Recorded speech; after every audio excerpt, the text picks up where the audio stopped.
వాళ్ళ పార్టీలకు అతీతంగా సర్పంచ్లు అనేసరికి మనకు స్వపరిపాలన సంస్థలు. సో గ్రామ పంచాయతీల ఎన్నికలు అనేటివి స్వపరిపాలన సంస్థలు కాబట్టి పార్టీలకు అతీతంగా జరుగుతుంది కాబట్టి ఇవాళ మంచి అభ్యర్థిని గెలిపించుకునే ప్రయత్నం చేయండి. మీ ఊర్లో ఉన్నటువంటి విద్యాపరంగా, తర్వాత గ్రామంలో వైద్యపరంగా, తర్వాత గ్రామ అభివృద్ధి కోసం పనిచేసేటువంటి విద్యావంతులకు ప్రయారిటీ ఇవ్వండి.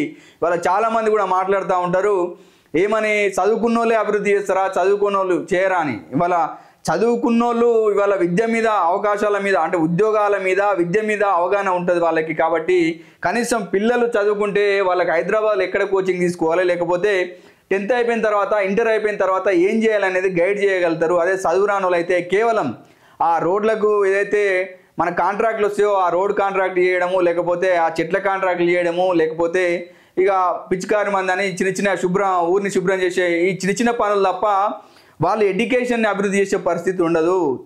పూర్తి వీడియో కోసం బయోలో ఉన్న లింక్ను క్లిక్ చేయండి.